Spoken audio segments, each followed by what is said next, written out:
मामा राम राम. राम राम राम राम. तुमचं पूर्ण नाव आणि पत्ता सांगा. नाव सांगा तुमचं. बालासाहेब बापूराव गिराम, गाव, पोरवड, तालुका. परभणी. बरं मामा, आज आपण आपल्या लिंबूच्या बागेमध्ये आता आपले किती झाड आहेत लिंबूनीचे? 450. 450 झाड आहेत. बरं आपल्या हातामध्ये जे औषध दिसायलेत हे औषधं फवारणी करून किती दिवस झाले? 15 दिवस झाले. 15 दिवस झालेत. बरं या फवारणीचा तुम्हाला काय फरक वाटला? काय अनुभव आहे? जरा माल चांगला दिसायला. माल चांगला दिसायला. बरं बरं. आता शिंदे मामा, आता तुम्ही बिटामध्ये जाता दररोज माल घेऊन, तर तुम्हाला हे मालामध्ये काय बदल वाटायला या औषधामुळं? 30 रुपयाचा डिफरन्स आहे समजा मालामध्ये विकण्यामध्येच. म्हणजे भाव वरी आला म्हणजे किलो मागं 30 रुपयाचा फरक आहेच. कोणाचं 15 रुपये इकायले, कोणाचं 20 रुपये इकायले, असं समजा. 115 ते 120. हां, आपलं 150 चाललंय. आपला 150 रुपये चाललाय. म्हणजे आपला हे मालाची जी शायनिंग आहे त्या अशी निघालेली आहे. आपल्या हातामध्ये दिसते असा पूर्ण माल शायनिंग आहे. याच्यामुळे आपला किलो मागं 30 रुपये फायदा झाला. मग दररोजचा आपला किती किलो निघाला माल? 50 किलो सरासरी. 50 किलो. तर 50 किलो जर म्हणलं तर जवळपास 7,500. नाही जवळपास 1,500 रुपये दररोजचा आपला आगाव यायला.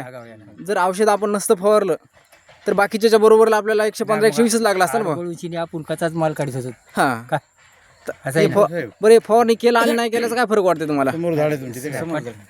आता इकडं जे आता याच्यामध्ये काय फरक वाटते तुम्हाला?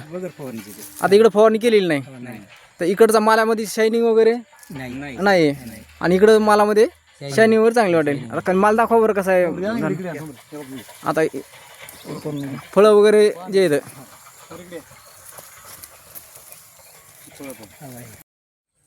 इकडे या पाहुणे. आलो एकच मिनिट मग वगैरे चांगली यायली. हे बदल व्हायला. हां हे आता हे असं चमक मारायला आहे. चमक मारते. बरं बरं. अजून 4 दिवस झाले जास्त तोडायला येते. मामा औषध चांगली आहेत का? जे लिंबुनीचे बाग 4 वाजाखाली अजून फवारणी व्हायला पाहिजे तुमची. तुम्हाला अजून 4 वाजायला तुम्हाला अजून याच्यावर दिसली याची क्वालिटी. आता झाडाच्या काळामध्ये काय फरक वाटते? कलर वगैरे भरपूर असे कळाली त्याला. ते झालेले. बरं बरं. आता हे जे नवीन पान आहे, आता इकडं जर बघितलं, आता हे जे पान आहे ते आपले फवारणीच्या नंतरच आहे. आता हे दाखवा थोडंसं. हां आता हे शेंडा फुटलेला आहे. आता हे जे पान आहेत हे आपल्या जुन्या पानापेक्षा मोठं आणि फ्रेश आहे. सिनेमा वापरून समाधानी आहेत का? नाही, एकदम समाधान. बरं बरं. अडचण काहीच नाही. बरं. आता आज दिनांक आहे 17 एप्रिल 2026. ग्रीन पॅडच्या काळी आई वाचो या अभियानात सामील झाल्याबद्दल मी गोवर्धन ठोंबरे आपले धन्यवाद करतो. हे अशाला घरभर आलेलं ते झटपट शिवाय हे कवाचा तोड्यात चालतं.